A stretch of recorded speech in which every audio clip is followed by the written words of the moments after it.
tahay in dawladda Puntland ugu horeyn iyo mowqifkeeda waxaan ugu baaqaynaa ummadda reer Puntland in hawlgalka xoreynta iyo sugidda amniga dalka uu socon doono ilaa iyo laga xaqiijiyo amniga dalka dhammaantii xuduudihiisii hore xuduudaha Puntland ee dastuurigana la soo xarigeliyo lana sugo amnigooda inta ilaa la gaaro waxaan u sheegaynaa kooxda yar ee Hargeysa joogta in dagaalku socon doono ee iyagu bilaabeen dagaalkaas oo ay adduunweynaha u sheegaan mar walba adduunweynaha ay ka dhaadhiciyaan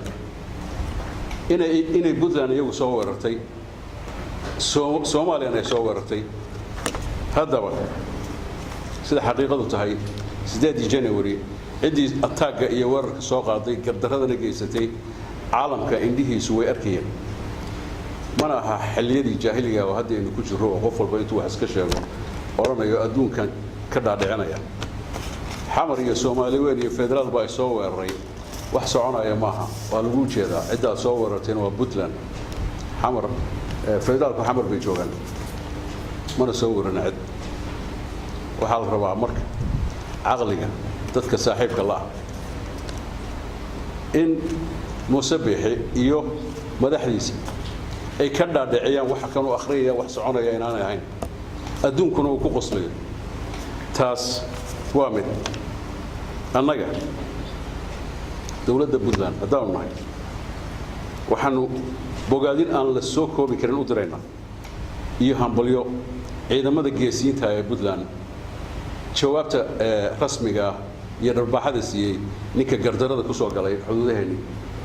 waxaanu u sheegaynaa inay socon doonaan ilaa inta laga soo celinayo dhammaan dhulkeen ay ka haystaan muxuu ahaa Puntland xuduudkeeda sharciga xuduudkeeda dastuuriga way soo ceshanaysaa insha Allah sida uu dhaqsaha badan annagu daaw nahay Puntland kuma nihin cadow dadka Somaliland shacabkeeda laakiin waxaan u sheegaynaa kooxda yar afduubatay oo masiirkii ummadda oo dhan laaxisay oo ku faanaya dhiig ay daadiyaan oo raba xilligii dagaaladu jireen sokeeye 1991kii dib loogu noqdo nimankan kooxda ah oo fikirkooda iyo nacaybka ku jira ay ku hadhay 91kii waa 27 sano daan meelahaas dadka doortay ma qabo in la doortay waxaan qabaa inuu boobay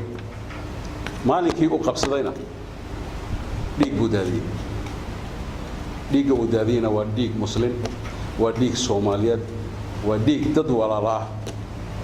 oo weligood isla deganaa iska qabtaanu leenahay dadka reer Somaliland intii nameerka qabta ninkan waalan iska qabta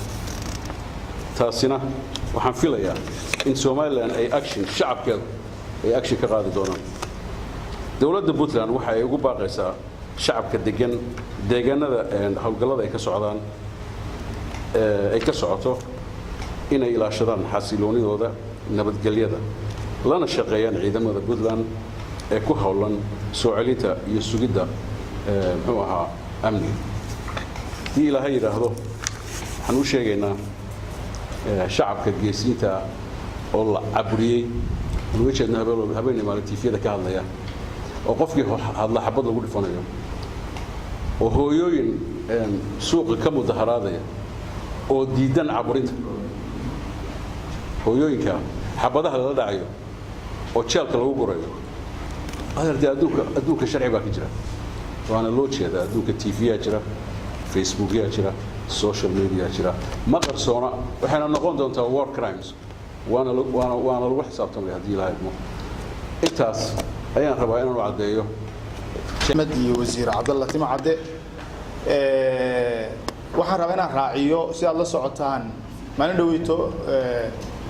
madaxweynaha maamulka Hargeysa wuxuu qabtay shir jaraa'id oo uu leeyahay waxaan jirta wada hadallo noo socda annaga iyo federaalka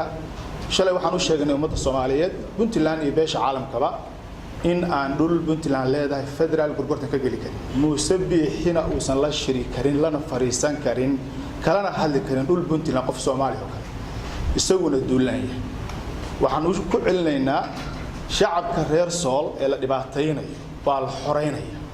waxaan kaloo u sheegaynaa Muuse wuxuu soo wareystay Koofil annaguna waxaan soo wareysanay sayidkii laascaana isku imaanayna